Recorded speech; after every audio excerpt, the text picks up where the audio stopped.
गोपीनाथ का आप देखें, उनका जो लेख आया है उसके अनुसार 2025 में हमारी अर्थव्यवस्था उस लेवल पे पहुंचेगी जो कोरोना से पहले, जिसको गंभीर बताया गया, तो गंभीर से अत्यंत गंभीर हो गई। अब अत्यंत गंभीर से वापस गंभीर स्थिति में लाने में आपके कार्यकाल में दोबारा से गंभीर स्थिति में आ पाएगी कि नहीं आ पाएगी, इस पे आकलन चल रहे हैं।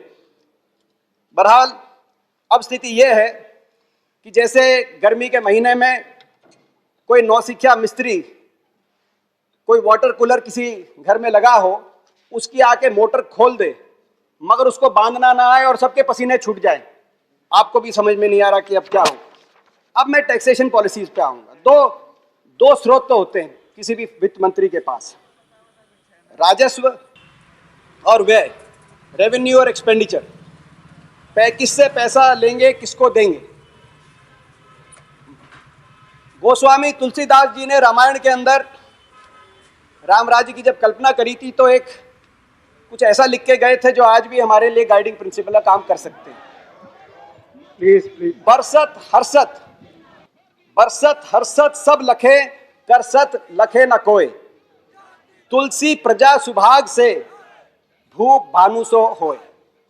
मतलब कि जब कर लेना हो किसी भी राजा को तो ऐसे लेना चाहिए जैसे सूर्य नदियों से लेता है, पता ना चले, और जब देना हो अपनी प्रजा को तो ऐसे बरसे कि सृष्टि हर्षोल्लास में समा जाए।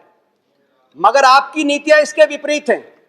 जब लेना होता है तो ऐसे लेते हैं कि जेब पे ऐसी भारी चोट पड़ती है कि विश्व कीर्तिमान बन जाते हैं, जैसे आज डीजल, पेट्रोल, कुकिंग गैस के ऊपर, रसोई गैस के सिलेंडर के ऊपर दुनिया में सबसे ज्यादा कर आप ले रहे हैं।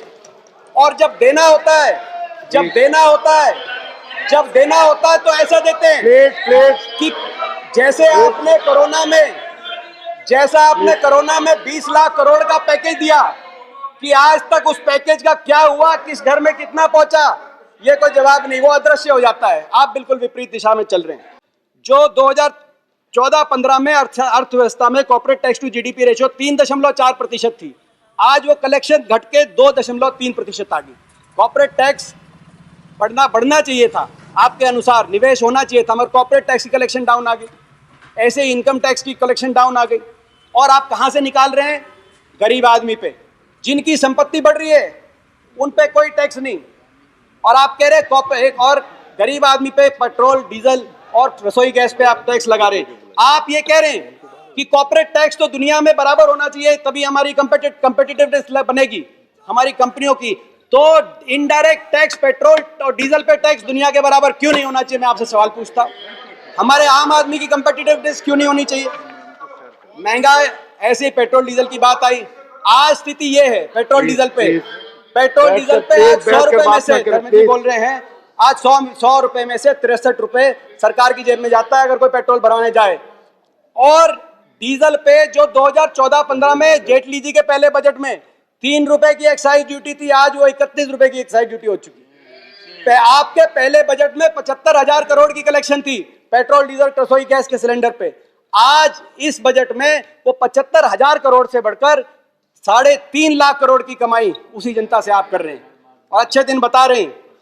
तो ये मैं समझता हूं, आप उसका दर्द समझिए, उस बूढ़ी माँ का जिसने दिया जलाया था कोरोना में, आज उसके घर गैस सिलेंडर खाली पड़ा है।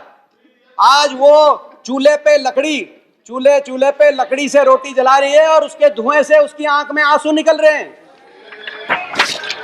बेरोजगारी एक और फॉल आउट है, बेरोजगारी देश में एक और फॉल आउट है बेरोजगारी।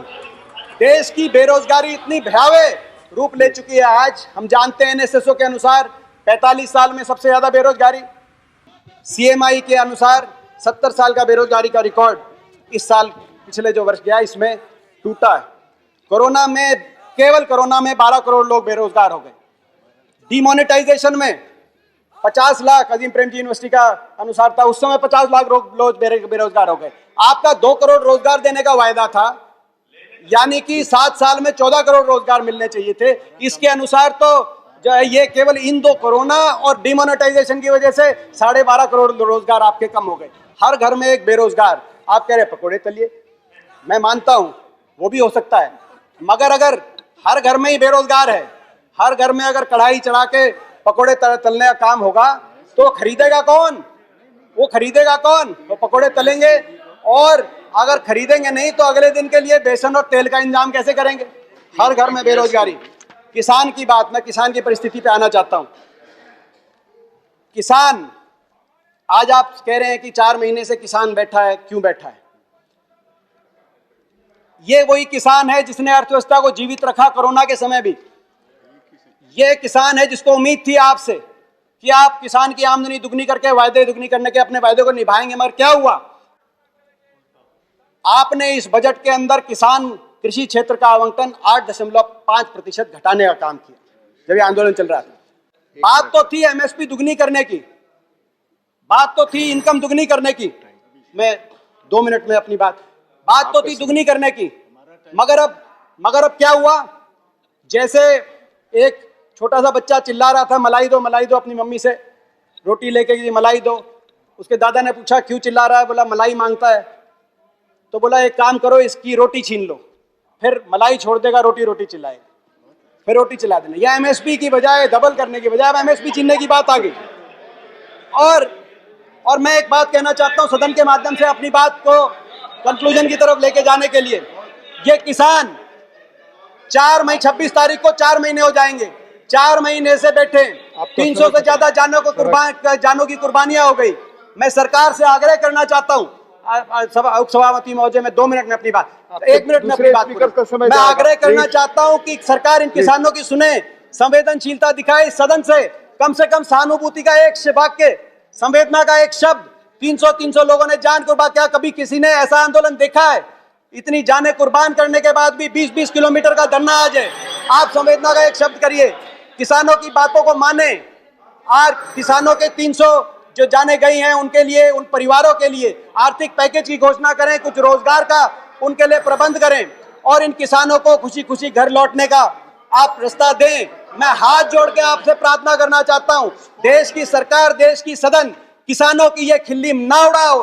ये किसानों की खिल्ली उड़ाना आपको बहुत महंगी पड़ेगी। आज मैं कहना चाहता हूं, ये चेहरे देख रहा हूं मैं, जिस तरह से आप धन्यवाद किसान को खुशी धन्यवाद लौटने का आप मौका दें, धन्यवाद, ताकि हम भी घर वापस खुशी लौट सके सदन से, और ये अर्थव्यवस्था को भी इस वित्त में बदलाव करके दोबारा से पटरी पे लौटाने का रास्ता प्रशस्त करें। आपका धन्यवाद।